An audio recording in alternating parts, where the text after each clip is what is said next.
O manejo do diabetes nessa população deve seguir as orientações destinadas à população geral, como dieta, atividade física e medicações, tanto antidiabéticos orais como as diversas insulinas que tem hoje no mercado. Entretanto, nós devemos considerar o potencial de interação que existe entre os antidiabéticos orais e a terapia antirretroviral.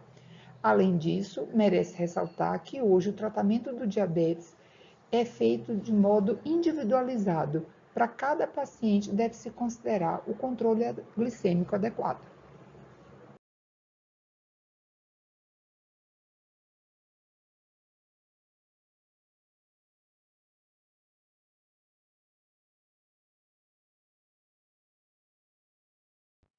Nesse slide, vocês podem ver a recomendação nutricional para os pacientes diabéticos. E no slide seguinte, para aqueles pacientes que têm excesso de peso ou obesidade, eles devem ser recomendados a perder 5 a 10% do excesso de peso.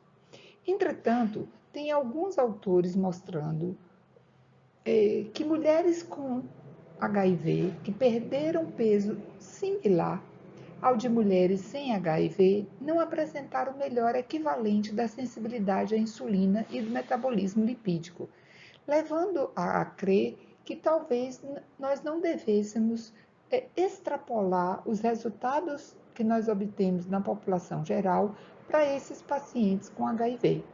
No entanto, os estudos são poucos e nós não temos outras medidas a recomendar. Acabamos fazendo o que fazemos para todos os pacientes diabéticos, mas merece chamar a atenção desses detalhes.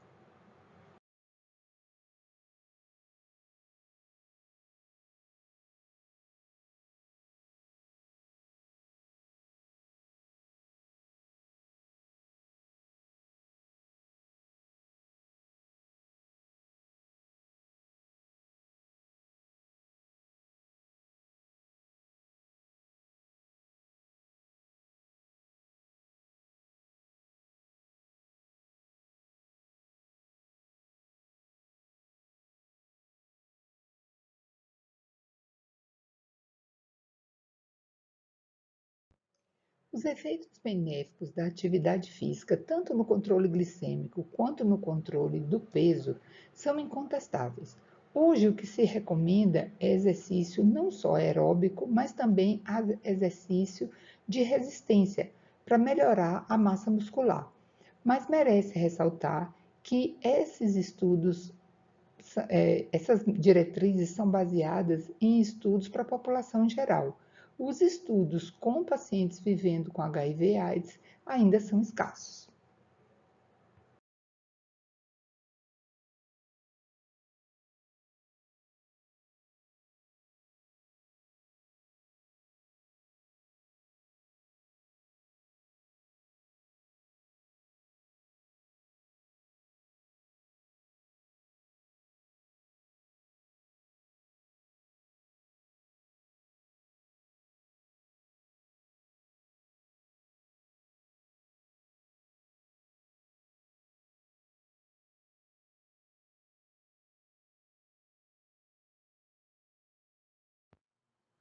Nesse slide no anterior, vocês podem observar os diversos mecanismos fisiopatológicos que estão relacionados ao aparecimento do diabetes tipo 2.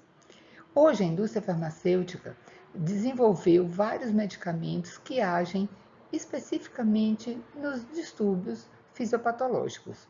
Os slides que vêm a seguir traz para vocês todos os medicamentos que existem no mercado brasileiro no momento, mostrando a dose mínima, a dose máxima, o mecanismo de ação, a capacidade de redução da hemoglobina glicada, ou seja, a força no controle glicêmico, bem como suas vantagens, desvantagens e contraindicações.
Nesse slide vocês podem ver a progressão do diabetes. Seja qualquer medicamento ou tratamento que nós possamos escolher, o diabetes é progressivo e vai chegar ao ponto, se o paciente viver o suficiente, dele ter que tomar insulina por falência da célula beta. Hoje, a grande discussão é qual seria o primeiro medicamento do diabetes tipo 2, porque o diabetes tipo 1 o tratamento é só com insulina, mas no diabético tipo 2, mesmo nos pacientes com HIV, a primeira conduta é a introdução da metformina. Muitos endocrinologistas hoje já entram, mesmo na primeira etapa, com mais de um medicamento. E qual seria esse segundo medicamento? Isso vai variar de paciente para paciente. Na etapa 2, nós não trocamos medicamento, mas sim adicionamos mais um. Alguns são mais voltados para o controle da glicemia pós-prandial, como os inibidores do DPP-4 e também a carbose. Outros são mais indicados para glicemia em jejum, outros para a perda de peso. Então, temos que avaliar individualmente cada paciente. Vai chegar um ponto que nós vamos ter que introduzir insulina noturna, que nós chamamos bedtime, e a princípio 10 a 20 unidades de insulina às 22 horas, juntamente com os antidiabéticos orais, resolvem o problema do controle glicêmico, mas com o passar do tempo, esse paciente passa a ter que fazer insulinização plena.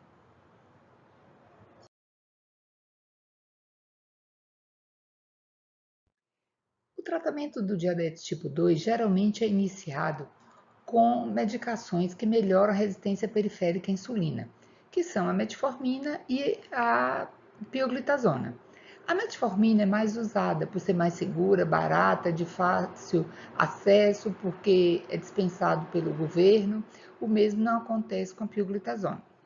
Entretanto, a metformina, ela é uma medicação que ajuda a manter o peso ou até emagrecer.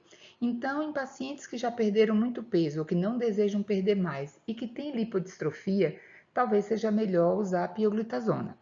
Outra coisa que tem que levar em conta é a interação de cada uma dessas medicações com a TARV, tendo que prestar atenção à associação da metformina com o dolutegravir, tenofovir ou atazanavir e da pioglitazona só com os inibidores do citocromo P450. O que merece levar em consideração também é que esses pacientes que têm baixo peso ou que estão emagrecidos, que não querem perder mais peso, talvez a pioglitazona seja melhor do que a metformina, contanto que controle a glicemia também. Essas medicações, como a pioglitazona, a rosiglitazona foi retirada do mercado, então hoje só tem a pio. Há estudos mostrando que até elas podem melhorar a adiposidade subcutânea em pacientes com lipodistrofia, mas os resultados são controversos.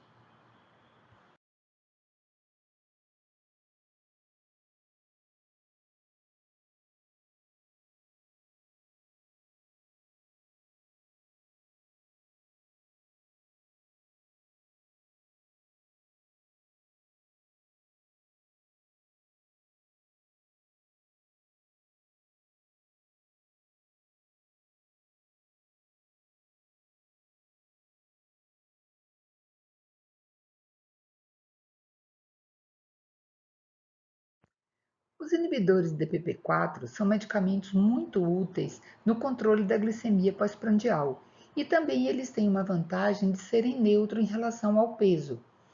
Mas o mecanismo de ação deles são as células do sistema imunológico e isso, a princípio, deixou os pesquisadores um tanto receosos para utilizar na população com HIV.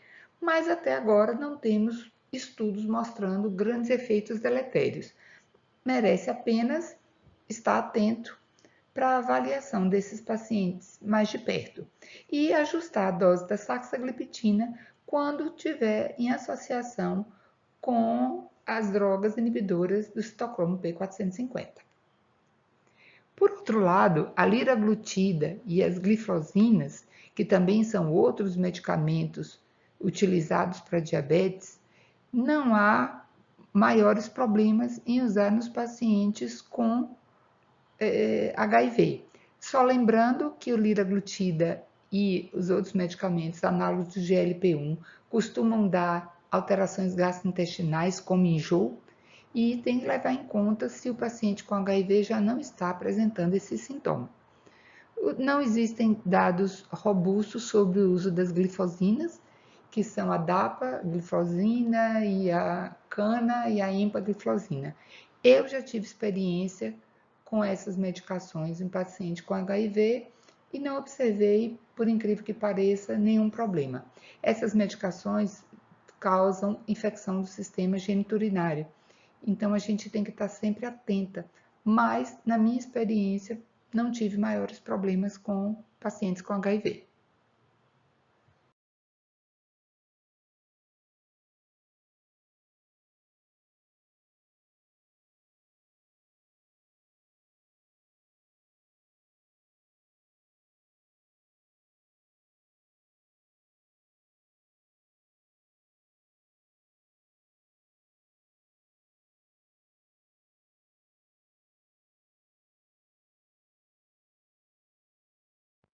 O tratamento do diabético tipo 1 deve seguir os mesmos princípios considerados para a população em geral sem HIV. Só tem que ter cuidado para não fazer aplicação de insulina intramuscular naqueles pacientes com lipodistrofia. E nesse caso, o segredo é escolher uma agulha bem pequena e fininha. Os slides a seguir vão mostrar para vocês as insulinas que nós temos hoje no Brasil. De uma maneira geral, nós temos a insulina rápida e intermediária, que é a regular e a NPH, e temos uma série de análogos. O que vem a ser um análogo da insulina? Como vocês podem ver nessa figurinha aí ao lado, a insulina é composta por duas cadeias de aminoácidos ligadas por pontes de moléculas de enxofre, que nós chamamos de pontes disulfídricas. Acontece que a indústria farmacêutica trocou a sequência desses aminoácidos nas respectivas cadeias e isso fez com que a insulina se tornasse de longa duração ou de ação ultra rápida. E é isso que nós chamamos dos análogos de insulina ultra rápida e longa. Como vocês vão ver nos slides que se seguem, já tem insulina que dura 42 horas a ação. E até o momento não tem por que não usar também nessa população.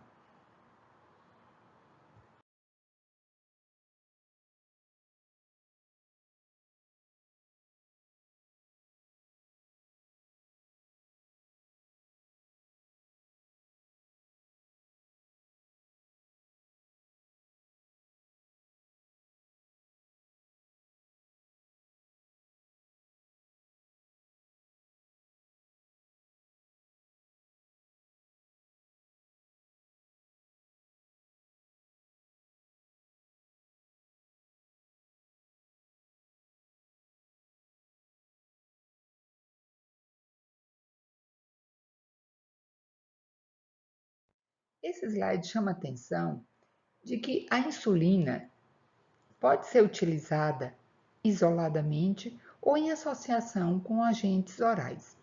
1, 2, 3 agentes orais. É a insulina bedtime que a gente falou lá atrás. Levar em consideração a duração da insulina, que está exposta no slide anterior, e o mecanismo de ação e atuação do antidiabético oral. Os pacientes ficam muito estressados quando a gente introduz insulina, mas algumas vezes a gente faz isso de forma transitória, como no caso de infecções, de cirurgia, pós-IAM, e que muitas vezes o paciente, passado esse período, volta a usar só o antidiabético oral prescrito anteriormente.